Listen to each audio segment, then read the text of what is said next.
Shalom. I want to start off by giving all praises to Yahweh Bahashim, Yahweh Shai Bahashim Rekal Kadash, giving double honor to the apostles, elders of Great Millstone, peace and blessings to pushing this truth and sincerity, and Kwam Yasharala.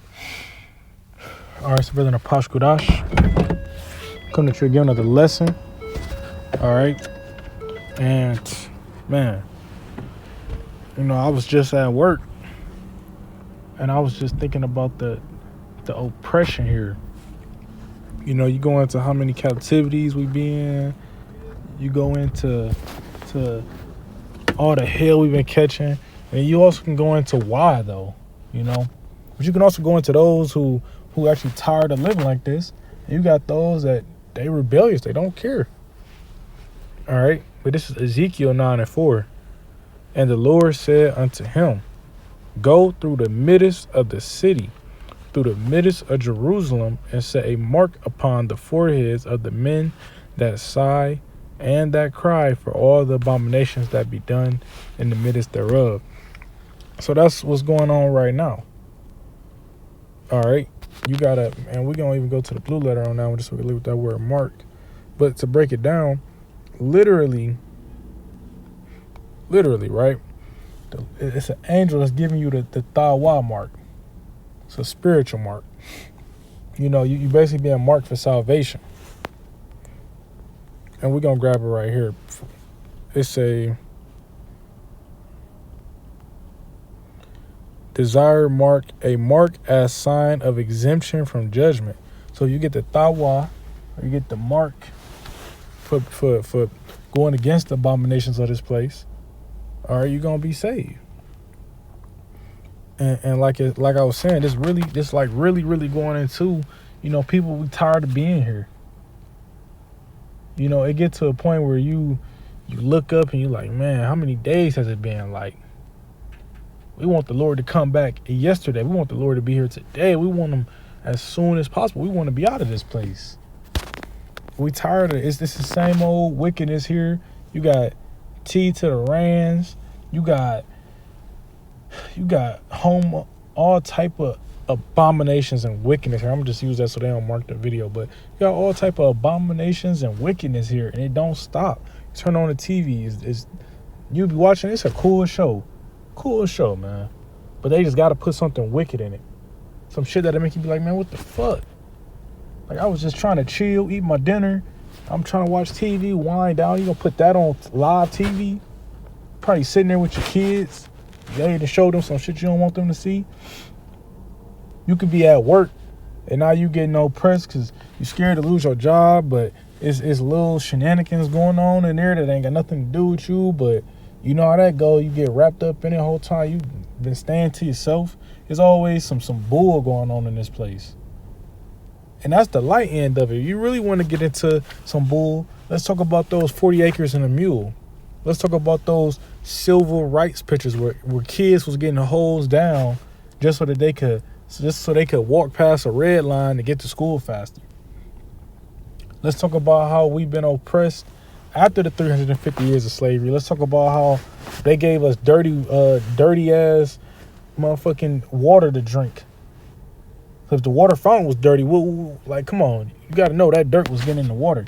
What about how they gave Edomites tax-free land and let them grow over the years, and here we was, they wouldn't even sell us a house, but we had the money. Let's just go into Black Wall Street, how Jake was making good affordable homes or good communities, and they bombed it. Let's talk about the crack epidemic, the heroin epidemic, all the drugs. Who do they get forced on? They get forced on Jake.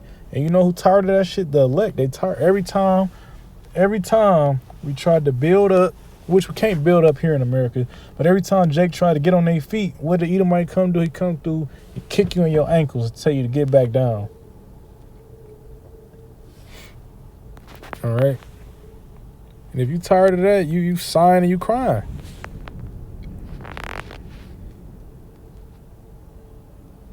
This is Jeremiah 50, verse 33. Thus saith the Lord of hosts, the children of Israel and the children of Judah were oppressed together, and all that took them captives held them fast. They refused to let them go. Hey, what was the only place the children of Israel, which is talking about the northern kingdom, and the children of Judah, was talking about the southern kingdom, right? Where were they held together? Other than Egypt, but remind you, this was written after Egypt, is here in America, Babylon the Great. So you tell me, right here in this in Babylon the Great, we was oppressed here together, and that was prophecy. And it's coming to pass, and you know who tired of this shit? The elect. They tired of having to go to work for 40 hours a week from fucking, they call it a 9 to 5, but usually you working from 7 a.m. to 3:30 p.m. really. If we being honest here.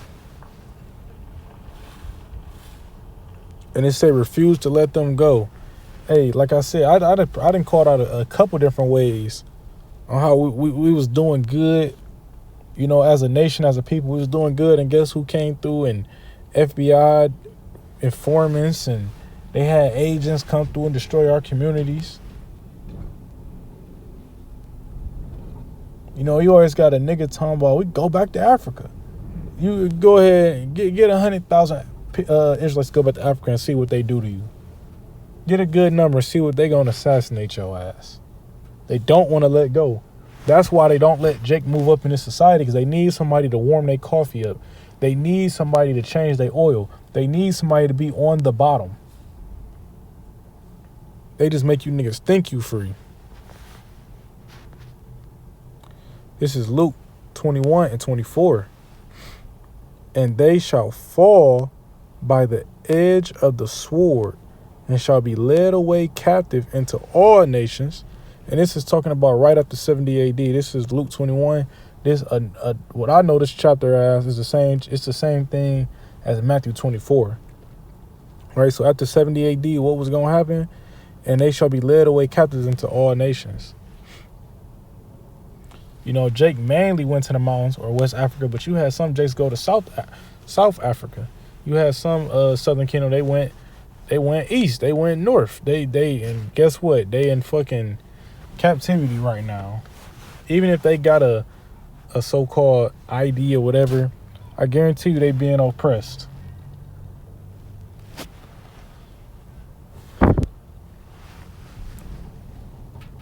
It say, and Jerusalem shall be trodden down the Gentiles until the times of the Gentiles be fulfilled. So when the time of the Gentiles fulfilled is when they done ruling, when the Lord pulled a plug on their ass. Well, what I'm saying is, ain't you tired of this? Ain't you tired of going in and out of captivity? Ain't you tired of being ruled over these fucking Neanderthals? Being ruled by a nigga who didn't even know how to wash his ass. Being ruled over by some motherfucking Moabites that got you over there on a ship working, giving your ass 10 cents on the dollar. If that, maybe a penny on the dollar. If that, shit.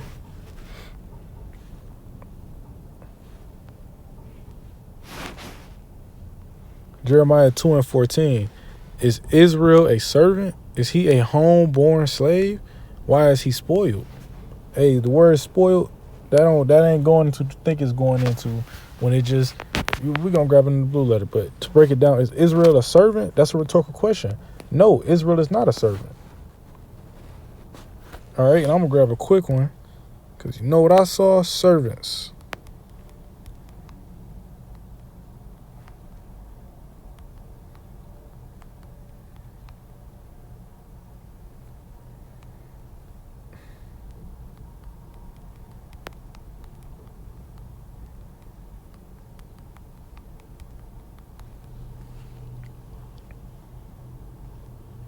This is Ecclesiastes 10 and 7. I have seen servants upon horses and princes walking as servants upon the earth. Hey, it's just prophecy. He saw who as kings. You know what Israel translate into? Yasharallah. He prince power, prince of the power. He's the prince of the power. Why is a prince of power walking on the ground and a goddamn Edomite or whatever heathen on the horse with a rope to his hands? Because that was prophecy for us to go into captivity. But you got to be tired of this shit, and that's what I'm getting at. You got to be tired of this. Who wants to live like this? like I was saying, why is he spoiled? We're going to get to the blue letter for that. We'll let Jeremiah 2:14.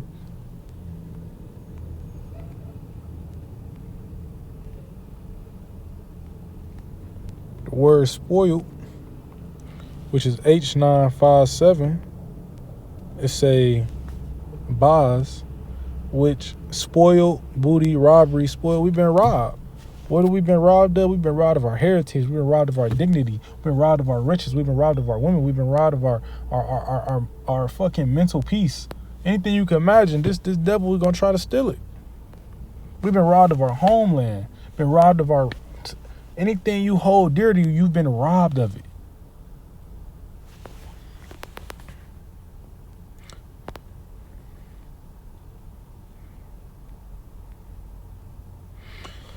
Revelations 11:8, and their dead bodies shall lie in the street of the great city. The great city is Babylon the Great. This is going into end time prophecy. It says, which spiritually is called Sodom and Egypt. So it's not literally Sodom and Egypt, because we know Sodom got destroyed. Egypt is still here today. But it's talking about which the great city is Babylon the Great, which is spiritually called Sodom and Egypt, because spiritually it resembles Sodom and Egypt. While Sodom is all type of heinous fornication, sexual acts being done here. Then they say Egypt because of the hard, rigorous work and bondage that we do here. Jake has not stopped working here since they got here. Since they got off the boat, there has not been even so your so-called African American History Month, it ain't been a day where it's like, you African Americans, you guys can get a day off. You say, where also our Lord was crucified. He was not literally crucified in Babylon the Great, but he crucified through these people's speech, the way they act. They basically, they would like to see him be crucified again, if you be honest. But he getting crucified by they going against his acts. They going against what he was teaching.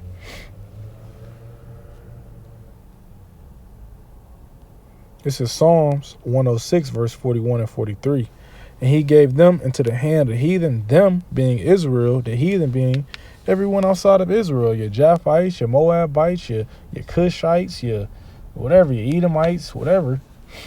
You know, your Assyrian, your Syrian, your Assyrian. We've been in captivity under all of them. Could just talk about who has not had a hand. All right. It say, and they that hated them ruled over them. Have you ever had a boss that hates you? He gonna make the place real uncomfortable for you. So you tell me what you thought these captivities was like. This ain't no Uncle Ruckus story of the Boondocks and how slavery was. He made it sound like nigga gave us lemonade and we was chilling. No. These people hated us and they ruled over us. That mean what? They made our life extremely hard. They didn't cut us no slack. The Egyptians cut our tongues out our mouth. The fucking Assyrians filleted the northern kingdom. The Edomites enslaved us all. And then fucking invented buck breaking. So you tell me which one of them was friendly with us. I never heard of a friend enslaving a friend.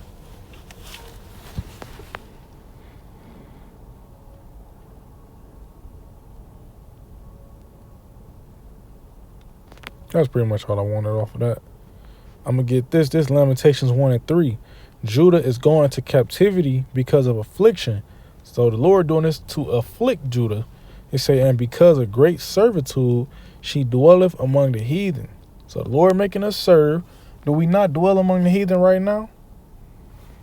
You know, I could point to an Edomite. I could point to a house where an Edomite live in, or what I presume to be an Edomite, right? Or we live really right amongst these people. I mean, I live on a border between Jakes and Edomites, but still, we live no more than 15 minutes away from an Edomite. Even in the fucking ghetto, it's always one of them motherfuckers around. We live amongst them. And yet we not really living with them. It says she findeth no rest. They working you. Your neighbor might just be your boss. But guess what? They gonna work you, they gonna work you, they gonna work you. All her persecutors overtook her because between the straits, and straits it means a hard passage. It's not literally like a straight line. But yeah, why this is, oh man. How much hell are we going to catch before we realize let's turn back to the Lord and let's do what's right?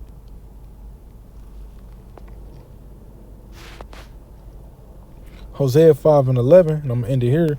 Ephraim is oppressed and broken in judgment because he willingly walked after the commandment. The commandment of what? The commandment of idols. If you walked after the commandment of the Lord, they wouldn't be oppressed. But they chose idols. And I just showed you how Judah and Ephraim being the head tribe of Northern Kingdom, so they representation of Northern Kingdom, and Judah being the head tribe of Southern Kingdom, so they represent Southern Kingdom, they both being oppressed. They both being in captivity. They both being worked like dogs. Why? Because of the wickedness that we've all committed in our past lives. And some of us continue to indulge in wickedness. As if we haven't been through captivity after captivity after captivity. That's why I brought up that Ezekiel 9:4, because mark those who sigh and cry for the abomination. Hey, I'm tired of stinking ass Edomites oppressing me and being over me. All right?